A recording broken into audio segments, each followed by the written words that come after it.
Welcome to the Murder Police Podcast, The Murder of Todd Schumacher, Part 1.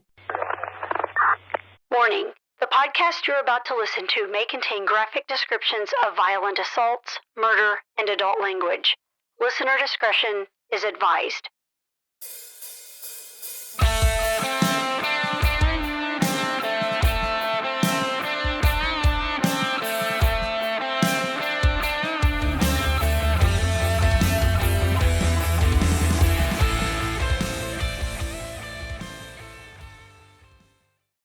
Welcome to the Murder Police Podcast. I am Wendy. And I'm David. Well, David, we have with us today retired Detective Rob Wilson. How are you, Rob? I'm doing very well. Thank you for coming back on our show. Absolutely. Anytime. You know, we've had Rob here with us before on the case of Alex Johnson and Megan Liebengood, and now we have Rob here with us on a 2015 murder of Todd Schumacher. Is it Schumacher or Maker? I think it's Schumacher. Okay, gotcha. We're good. Yeah, I just want to make sure because it's kind of tricky on the spelling a little bit. Rob, why don't you tell us a little bit about yourself?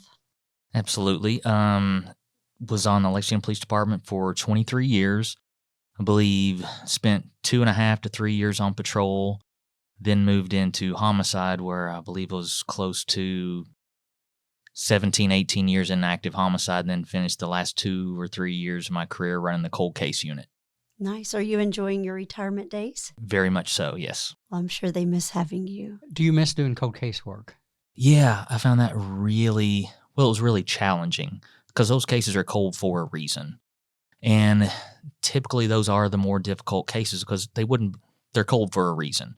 And as you know, we've had some really good detectives in the unit, and it's fun on a couple of different levels, just the challenge to try to find the suspect after so long, but also going back and reading case files that belong to Paul Williams or David Lyons, and just always impressed with those people. You know, just the meticulous documentation that the really good ones do. I actually learned a lot of stuff, like reading through yours and Paul's and Chris's and James Curlis. So I'd always pick up little tidbits like, that's an interesting question they asked. I never would have thought of that. It's funny when you look at older work, because I was the same way with John Bizak, and I would read his and Dan Gibbons and things like that, and you pick that up too. And of course, the challenge with Paul Williams is it's all in stone. Those things are incredibly heavy to carry around. It took forever. Yours isn't too far behind, so no, just probably chalk or some kind of a burnt wood, I think is what we used. We always joke that Paul and Chris Schoonover, their search warrant, they were the first detective to do a search warrant in Pangea. There we go. Exactly. Well, aside from that too, just do you have a rough idea of, not that it's a contest, but do you have a rough idea how many cases cold cases you laid down or felt like the ball moved significantly forward before you left? Any kind of a... Yeah, I believe I put down 3 cold case murders before I left and 1 kidnapping and rape. And I believe another assault first. So yeah, I feel really good about the work that I did in that short time period. But that was one of the hard parts about leaving, because I think there were a couple more that I could have done. And it was Matt Brotherton, who just got promoted to commander. Congratulations to Matt. Absolutely. Long overdue. Yeah. Long overdue. And Matt and I went through the academy together and spent over a decade together as partners in homicide. And this opportunity came up to retire or whatever, and I struggled with it.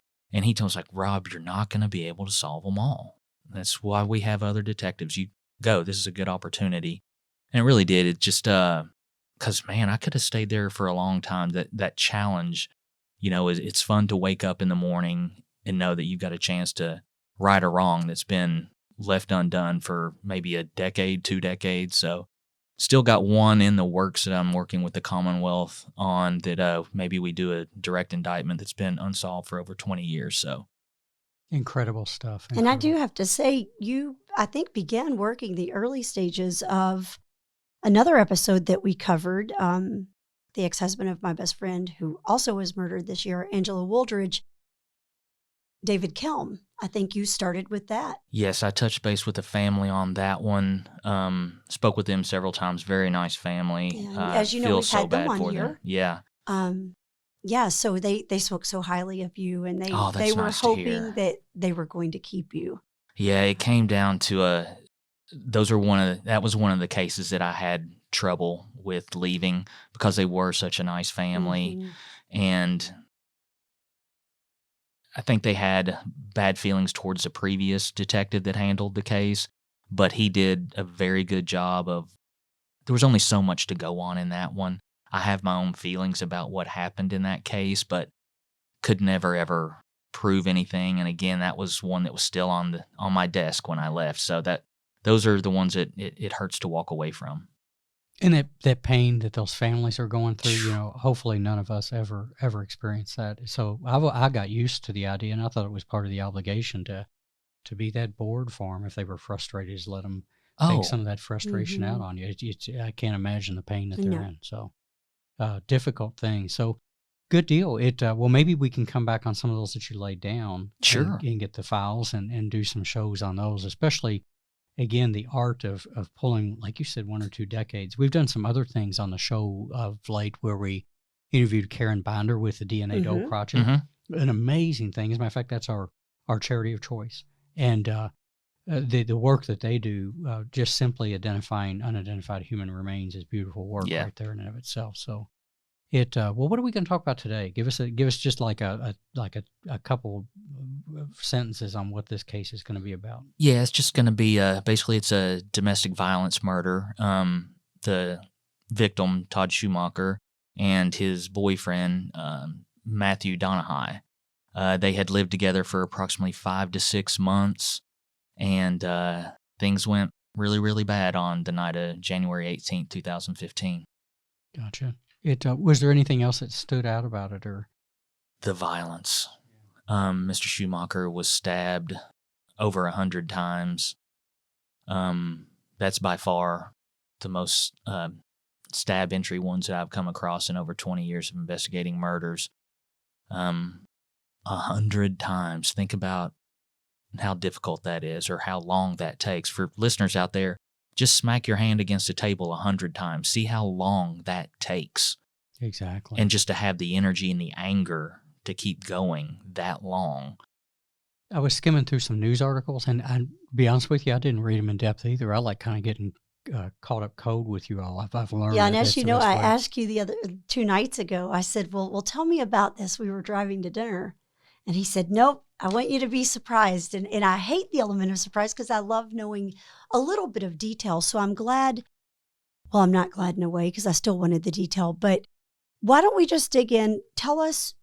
I always love asking, what were you doing when this call came? Who found out about this to make the call? How did you get involved? Yeah, the patrol units were dispatched, like I believe I said, the January 18th, 2015, around 7 o'clock at night.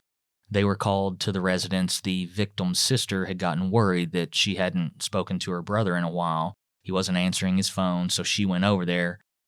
Nobody answered. She went in and saw the bloody mess that was all over the house, found her brother in the bedroom, and Matthew Donahue, I believe he was in the bedroom as well. She immediately called 911. The officers responded quite quickly, and believe Mr. Schumacher was pronounced dead at the scene. So at that point, obviously the homicide unit is called out. I was not on call, but I was next up for the primary in the homicide investigation. So it's 7:30. I remember exactly where I was. I was at BW3's. The playoffs were going. Green Bay was getting ready to play. I had just ordered my first beer, and my phone starts buzzing. I look down and see it's Reed Bowles, and who was a detective in the unit at the time. It's like, Reed and I are friends, but he shouldn't be calling me at 7 o'clock on a Sunday. So I just kind of sighed and was like, I know what this is. Picked up, it's like, hey, Reed. Back across the table. And he's like, sorry, buddy. And I was like, yeah. He goes, we have one. It's over at Lamont, which was odd because that's probably just a half mile from where I lived at the time. So at first I was worried. It's like, we don't know what kind of murder this is. Was it a shooting, a drive-by? Like, do I need to tell my kids to get in the basement or something like that? But he told me that it was a stabbing. We didn't know a whole lot right now, so they requested I respond to the scene. So I paid for my one beer that I didn't drink and responded to the scene. And they had already taken Matthew to the hospital at that point. he was, I guess, having trouble breathing or saying he had heart issue, and he had some minor wounds on his hand. So he was taken to the hospital. I learned from officers at the scene that he had stated that he and Todd were at home alone when two people entered through the back door and started yelling at Todd, and one of them attacked him with a knife. So I was given that brief synopsis, but looked around at the scene and it didn't add up. There was no knocked over furniture where, I'd mentioned that Mr. Schumacher was a large guy, 6'2", over 200 pounds. So there would have been tables turned over, chairs knocked over, but really all there was a lot of blood. And there was a pathway from the living room down the hallway to the bedroom where you could see where it's literally a body was dragged, a bloody body was dragged. So we knew more than likely that the attack took place in the living room / kitchen area, and Mr. Schumacher was taken and drugged to his bedroom. If we can go into the technical aspects a little bit too, we talked about the responding officers and starting there. If you're in the homicide unit, what is the expectation you have when you arrive? What's the general things that you prefer patrol to be doing or have done by the time you get there? If there's any witnesses, they don't need to do a thorough, detailed interview, but just get a basic story from whatever witnesses are around. Start a neighborhood canvass if that's the type of situation, where that could be useful. And for them to have already contacted Forensic Services Unit to respond to the scene. We want them there as fast as we can because they have to process it before we can really get in there and start our investigation. Gotcha. And I guess the coroner comes? Yes, absolutely. Well, did the coroner come to this one because he was transported to the hospital? Well, no, the suspect, Matthew Donahue, was transported to the hospital. Thanks for straightening that out. Yeah, but the coroner arrived, and as you know, they run the scene until they decide to hand it over to us. They're the primary investigators at any death scene in Fayette County. Excellent. And then also, did you still have the sister there? Yes, there was a sister and some friends. Was probably a very upsetting scene for her naturally, and so you had that to contend with as well as Todd. It's always tough to deal with family members of victims, but it's especially difficult when they're on the scene and see their loved one in the state that they're in. It takes it up several notches about the grief, the anger, the sadness. And the confusion. Why? Yes. Why did this even happen? Yeah, it's one thing when we knock on a mother-father's door in the middle of the night and sit them down and calmly explain things to them. But when you see your loved one basically butchered like that, it's an image you're never, ever going to get out of your head. And I really feel sorry for the family members that have to go through that. So did you kind of have a feeling at that moment that his partner was the suspect? Did your gut kind of tell you that was the case here? It was certainly a possibility. You never want to let your theory get ahead of the evidence. Sure, you're allowed to have a gut instinct, but don't pay too much attention to it. We've all had gut instincts and been wrong. So, you can't help but develop a feeling, but never ever let your theory get ahead of the evidence.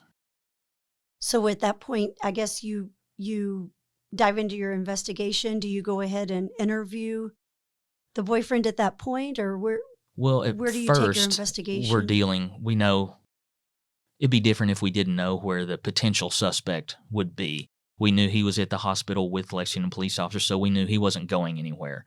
So we coordinated with Forensic Services Unit to make sure that we got a lot of pictures, got a lot of things swabbed or photographed or fingerprints that we thought we might need. And we did quite a bit of that in this case only because Mr. Donahue's version was that two unknown subjects came in. So obviously in that situation, DNA is very, very important. If we can get a DNA hit off skin cells on a doorknob that don't belong to the victim, the residents of the house, that's very useful.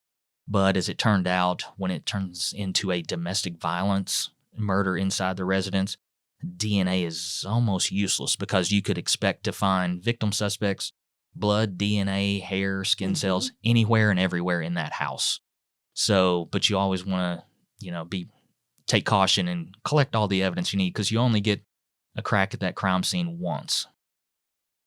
That makes a good point too about keeping DNA in context, because a lot of people look at it as the magic bullet, Yes. and it is in some cases. In but certain sometimes, cases, it's fantastic. But in cases like this too, just like back in that crime scene too, that it enforces the reason why you don't want people traipsing through that, because of the transfer theory. Yeah. Especially if it had that much blood. Yes. Because I'm going to imagine that you probably couldn't almost walk through there without. No, this is one of those where we were dressed up like CSI. We had the booties on and all that, because it was everywhere. You couldn't help but come into contact with some blood on the floor or on a table or desk or chair.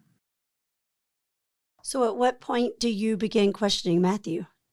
He is released from the hospital, and he was only there for a short time, so we had him transported to headquarters where I was able to speak with him. And so what was he stuck to his story of the 2 intruders? Initially, yes. In that first go-around in an interview, if they're willing to talk, you let them talk. You let them tell whatever they're going to say. We call that a baseline statement. We'll just let them speak, run on for 30 minutes if they want. Because in the back of our minds, we already know what the physical evidence is telling us at the scene. So we're making mental notes and writing down notes as they're talking that either supports their theory or contradicts their theory or reasoning of what happened. So right from the get-go, it was fairly easy to pick up that he was making this stuff up on the fly about 2 invaders. So we let him tell his story and then point out a couple of inconsistencies. And at that point, he asked for a lawyer. So, and as you know, when they say that, it's done. So, but I always end the interview when they do that. It's like, listen, we're going to respect this. We're going to terminate the interview. You're going to be taken back to a holding cell. An officer will be by in probably 20 minutes, and we're going to transport you to the jail. And he's like, so I'm being arrested? I was like, absolutely you are. He's like, on what? I was like, well, your story does not match the physical evidence at the scene. There's no way 2 unknown intruders came into your home and did this. You already said that it was only you and Todd in the house and these fabricated individuals. So that just leaves you. And this is your time. If you want to talk to us, I want to hear your side of the story, because maybe it will benefit you. But this story about 2 intruders is nonsense. You need to help yourself. I'm going to put you back in that holdover cell. And if you decide you want to talk to me, you can knock on the door and I'll certainly listen. So that's what we did. We put him in the holdover cell, and probably about 10 minutes later, there's an officer back there. He knocked on the door and said, I want to talk to the Detective Wilson again. I want to tell him what really happened. Let me go to the layout a little bit, just so people can picture this when you're talking about interviewing them and holdover cells. Talk about the holdover cells, what they're like, and then the interview rooms and what they're like, and are they close to each other and things like that. Like if somebody had never been on the 4th floor, is what we called it, what's that look like, and what's the procedure for that? Yeah, it's the Bureau of Investigations is on the 4th floor of Lexington Police Department's headquarters, and you get off the elevators and you can make a right into an office, and that's where the homicide unit is. You can make a left and you'll go into general investigations where there's cubicles of probably, David, like 40 desks of detectives up there. Probably about right. And then we have some administrative offices, and along the back wall, we have 3 interview rooms, which are, there's a table, a couple of chairs, carpeted, fairly nice. But then you go further down the wall and we have 3 holding cells, which is basically like a jail cell. There's a bench, nothing else in there, and it's a large steel metal door that will lock. We do have an eye hole for observation of the suspects, and basically they each stay there for a short period of time until an officer arrives to transport them to the Fayette County Detention Center. Good. That way people can picture what this looks like when you're just talking, instead of sitting around in a lobby or anything like that. So an officer hears him knocking, saying he wants to speak to you. Yep. So we bring him back into the interview room, start the recording again, and the first thing I do in a situation like that is, did I promise you anything? Did I threaten you? Did I coerce you in any way to make a statement? Make sure that they're on tape zone. No, absolutely not. So you wanting to talk to me is completely you wanting to do this. There was no contact. I made no contact, and get them to agree to that they want to make a voluntary statement, because If you don't do that, it's going to get tossed in a suppression hearing Yeah, on down the especially road. since he had already said he wants to have an Exactly. attorney present. So yeah, you have to be really careful in making that perfectly clear on audio or video that they weren't promised anything or coerced in any way, and it was a voluntary statement on their behalf. So how does he open it up with you? He apologized for lying. He was scared, and then he went to what typically anybody will do in that situation, went to a self-defense strategy. Basically, badmouth Mr. Schumacher, said he was violent and mean all the time, attacked him, and he was scared. And that evening, they got into an argument, and Mr. Donahue went into the kitchen to grab a knife and held it behind his back in case Mr. Schumacher came back to confront him. He stated Mr. Schumacher came at him, and he pulled the knife in self-defense, saying, "Don't come near me, don't come near me." He said Mr. Schumacher took the knife from him, and then they wrestled for about 5 minutes, and Mr. Donahue got the knife back and stabbed him once, maybe twice. So we know that's a lie because we know Right. how many times he was stabbed. But, Davis, it's like sometimes you don't get full-on confessions, those admissions. Right. Yeah, so now we've got him admitting on tape that I did stab Todd. Doesn't matter if it was 100 times or one time. We've got him putting a knife into our victim. And from that story, also, we get rid of the two intruders. So Mr. Donahue admits to us that I'm the only one in the house, and I stabbed him once. Who did the other 99 stabbings? Right. So that was an important step, getting over that hurdle to admitting that he put a knife in his hand and then stabbed Mr. Schumacher. Did he have any injuries through this 5-minute wrestling match? Yeah, he did. They would be what we call defensive wounds. That's what he stated. But what they were slices along the hand. Of the knife going down. Yes, as I'm sure a lot of people know, once you stab somebody a couple times, that blood gets on the handle and makes it very slick. So when you repeatedly stab someone, your hand will slide down over the blade, causing these lacerations on your hand. A true defensive wound is if you're putting your hands up and an attacker is coming with a knife, you're going to have deep puncture wounds. We see them sometimes go through the hand. These were lacerations. So just due to experience and, previous murder investigations with sharp instrument objects, they'll typically, if there's multiple stab wounds, the suspect will have wounds on his hands from that hand sliding down across the blade. And there were also injuries to his wrists, which looked to be attempted suicide strikes. How old were those? I think he tried to do them that night. Oh, wow. Yeah. He was, what we found out later was, we believe that the attack took place in the living room, and Mr. Schumacher was drugged into the bedroom and up on the bed, and Mr. Donahue laid with him in the bed for several hours while he was dead. Did he have blood on his clothing that would kind Yes. of lead you to that too? And another thing too comes back to his own estimation of 5 minutes. And of course, that's an estimation Sure. of a wrestling match like that. You're right. In 5 minutes, just like 100 stab wounds, is a long time. When you're fighting someone, it's exactly. an eternity. Yeah, we know that from Yes. experience. And then the idea that in that 5 minutes, you're right, that house, parts of that house would have had been wrecked. Yeah. There's no way you do that. Like we'll draw a circle and fight. It's going to be all over the house probably. Yeah. And what we tended to believe, strangely enough, there was blood all over the floor and on the carpet and the walls. But it was like spatter and pooling, but just a little bit of pooling. I remember when we flipped the cushions over on the couch. The couch was fine. There was no blood on the couch seats. We flipped them over. There was a ton of blood, like a substantial amount of pooling on those cushions. I believe that he attacked him right there, and that's where the majority of blood loss He came. flipped the cushions back over Yes. so you wouldn't see it. Yeah. Did he ever, or did you ever at any point tell him it's not 1 or 2 stab wounds? It's in fact 100. I didn't know at that time how many it was. It was only till after the autopsy that we learned, but you could tell it was More than 1 or 2. at least 3 dozen that I could see just visually. And that comes back to that thing we've talked about before where you go in that room sometimes with like that much. Right?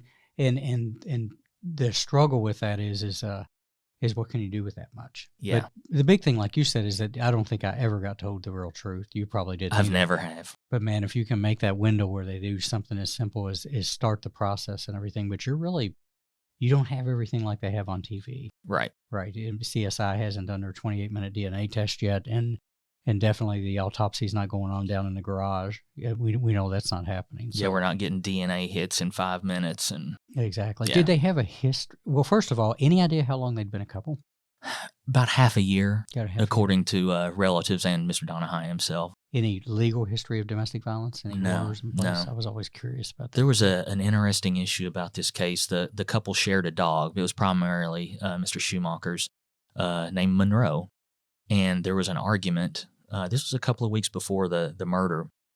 Mr. Donahue had gotten angry at Mr. Schumacher, taken his dog and put it in the oven and turned the oven on. Hey, you know there's more to the story, so go download the next episode like the true crime fan that you are. The Murder Police podcast is hosted by Wendy and David Lyons and was created to honor the lives of crime victims, so their names are never forgotten. It is produced, recorded, and edited by David Lyons. The Murder Police podcast can be found on your favorite Apple or Android podcast platform, as well as at murderpolicepodcast.com, where you will find show notes, transcripts, information about our presenters, and a link to the official Murder Police Podcast merch store, where you can purchase a huge variety of Murder Police Podcast swag. We are also on Facebook, Instagram, and YouTube, which is closed caption for those that are hearing impaired. Just search for the Murder Police Podcast and you will find us. If you have enjoyed this podcast, please subscribe for more and give us 5 stars and a written review on Apple Podcasts or wherever you download your podcasts. Make sure you set your player to automatically download new episodes so you get the new ones as soon as they drop. And please tell your friends. Lock it down, Judy.